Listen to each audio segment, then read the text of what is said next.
So, welcome to the Miracles and Science Center for Continuous Personal and Professional Development.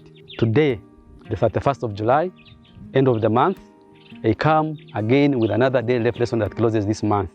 So, this daily life lesson tells us that bad things that may happen to you are actually designed to put you in the right place where you're supposed to be. Sometimes many of us curse situations, curse bad times, curse bad things.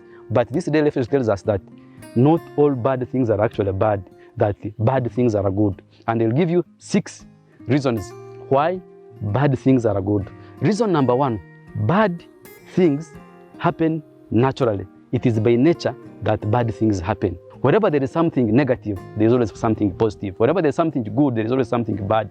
Where there is matter, there is antimatter. Always there is an opposing force which drives us in this natural world. So meaning that bad things are a part and parcel of nature.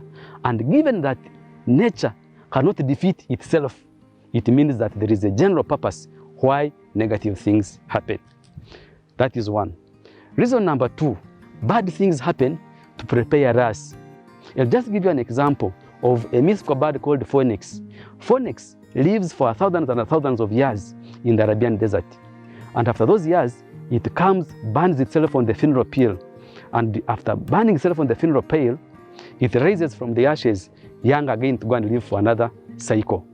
So it goes through that painful process of burning itself in the funeral pile. But at the end of the day, that is the process that is meant to help it go and live another cycle. The same applies to the ego. The ego also, after living for 30 to 40 years, eventually the claws, the beak, and even the feathers have become brittle, weak. So eventually, the ego goes through a process, painful process, but which is to help it live for other 30, 40 years.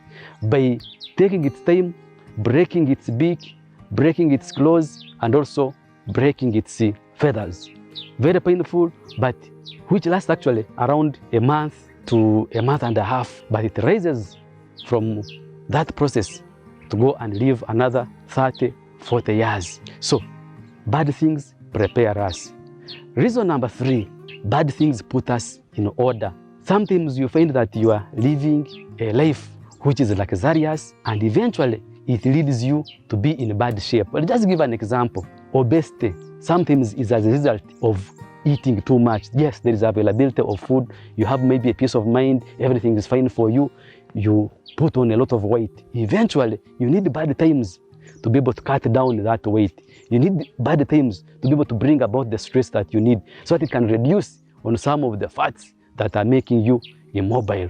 So for that reason also, we find that bad things are good because they bring us back in order, they put us in shape. Now, once you're in order, once you're in shape, another bad thing will help you to be productive.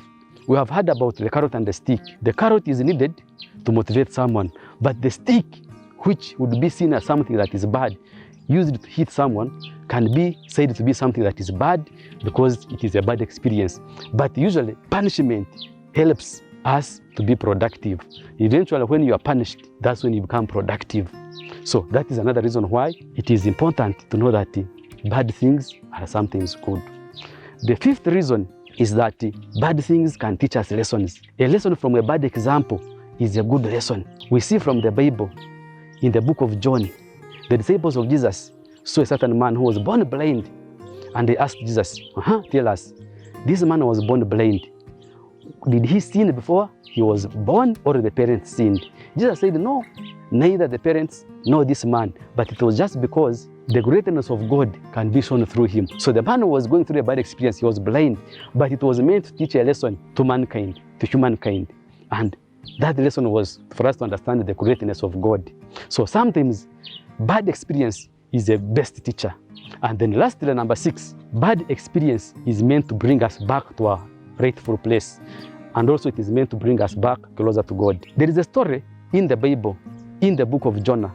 Jonah actually starting from chapter 1. Jonah was running away from God. Instead of going to Nineveh where he was supposed to go and preach, he went to a different direction. So for him to be brought back to the right place, he had to go through a bad experience. You can read that story about the experience of Jonah.